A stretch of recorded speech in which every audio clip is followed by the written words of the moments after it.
নমস্কার বন্ধুরা, আপনারা দেখছেন গ্রিন ওয়ার্ল্ড। বন্ধুরা, আমি কিন্তু আজকে দাঁড়িয়ে আছি গোল্ডেন এইট পেয়ারার একটি ফার্মে, যেখানে কিন্তু প্রচুর পরিমাণে গোল্ডেন এইট পেয়ারা ফার্মিং হচ্ছে।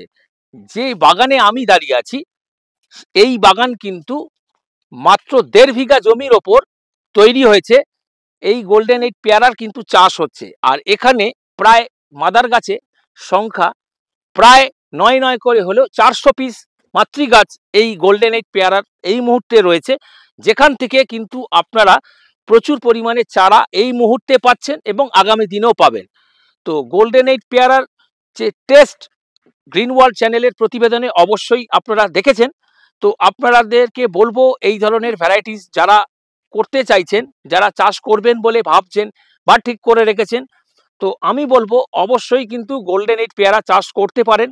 কারণ গোল্ডেন এইট পেয়ারা এর স্বাদ যেমন সুন্দর, তেমনি কিন্তু প্রচুর পরিমাণে গাছে ফলন আসে এবং অধিক ফলনশীল একটি পেয়ারার জাত বলা যেতে পারে। আপনারা অবশ্যই গোল্ডেন এইট পেয়ারা চাষ করুন। যারা এই ধরনের গোল্ডেন এইট পেয়ারা চাষ করেছেন তারা ইতিমধ্যে জানেন যে গোল্ডেন এইট পেয়ারার স্বাদ কেমন, আর এর কিন্তু একটি ভালো বাণিজ্যিক বাজারজাত দিক আছে। আপনারা অবশ্যই এই ধরনের গোল্ডেন এইট পেয়ারার চারা যদি সংগ্রহ করতে চান, খুচরো এবং পাইকারি দুভাবেই আপনারা নিতে পারবেন। তো আপনাদেরকে স্ক্রিনে দেওয়া নম্বরে অবশ্যই যোগাযোগ করতে হবে।